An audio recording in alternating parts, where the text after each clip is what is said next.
Alright, good evening viewers. Today we're going to be doing an unboxing of the brand new Nikon ZFC, or ZFC if you're in the United States. This is the first one that I have seen that has not been a pre-production model.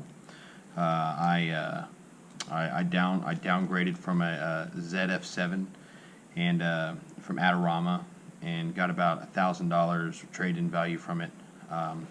It's currently October 20th, so that might give you a estimate on how much you might get for a trade-in at this time.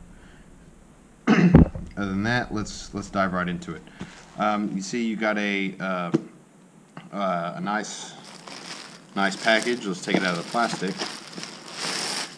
Adorama has done a very good job of packaging this and putting plastic bubble wrap in there, so everything was very well protected. I also bought a battery grip for a D850 that was used, and we'll be doing some testing on that later. So, all right, let's dive in. So I have not opened this yet. I do not know what exactly is in here. I did get the one with no lens, so there's no kit lens. There's no lens at all with this. It's just the body.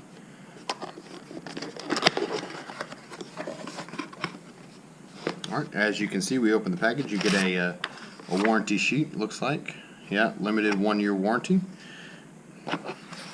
The manuals. You have one in a foreign language and one in English. So you can see there that it is in English, and that I'll probably end up reading through this here probably this week. Let's open the box. Again, Nikon does a very good job at putting all of their camera equipment in plastic wrap and separating everything so nothing gets damaged in transit. So expect that. I expect that from Nikon. Before we get in the camera, you got a battery charger, battery, and a neck strap. So let's go with the camera. There's nothing else in the box, but again, Nikon does a very good job of separating everything, and so nothing moves around. All right. Let's check it out.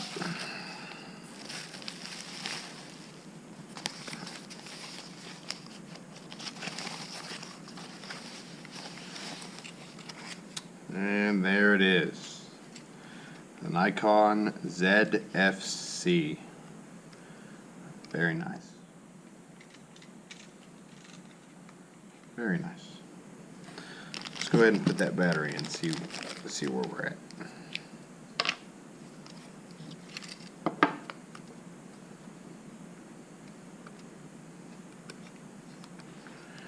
Nikon's done a very good job of the retro styling on these digital cameras. They came out with one a couple years ago. I really would have liked to pick up, but I decided against it. It was the Nikon DF. It was their DSLR version. This is, of course, the mirrorless version. And as you can see, I got the black accents. I went with the black because I didn't want to pay the $200 extra for a colored version. I also think black gives it that more retro styling, and that's of course what I was going for when I downgraded. I wanted a small camera that I can just use, that really brought me back to the essence of photography, I guess. I'm going to primarily be shooting this in manual and not using the auto function at all. The one feature that has had controversy from Nikon, from different Nikon users, is the rotating flippy screen. I can't say much about it. One, because I've never had a rotator or flippy screen, so I'll be doing an update on that in a couple months after using it. Other than that, you can see Nikon is very good about keeping the traditional layout of all of the buttons on the back continuous throughout their camera lines. So there's not much you have to worry about learning where new buttons are. I know some of my friends that use the Canon or different camera models have that issue sometimes when they switch to a new camera or upgrade. Other than that, the only screen on here other than the flippy screen is this little f-stop screen right there. You might be able to see it on the camera. So all that displays is what f-stop you're at. Other than that, let's go ahead and flip it on. I want to rotate the screen out so we can see. Alright, so English, obviously.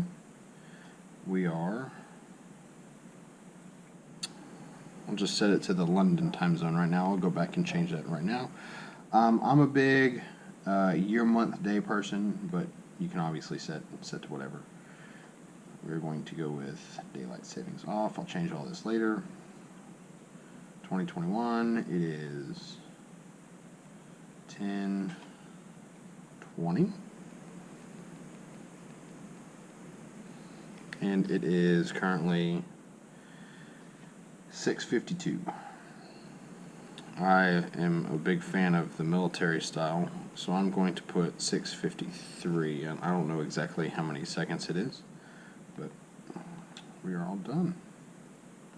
So obviously there's no lens. Need to charge the battery and everything. This is straight out of the box. I know nothing more of this camera, but I'm sure I will do a video of here shooting it and what my thoughts are about shooting it here in a couple days.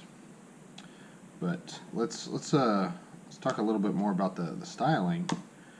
Again, I'm a big fan of the very retro styled cameras. I started off shooting a N2000, which was similar but not exactly to this, and this definitely takes me back to those days.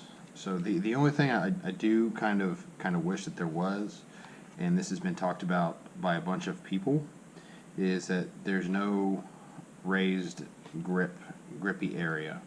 There are a few companies out there that do make that, so I will probably be picking one up and putting that on here just so I can have that extra security.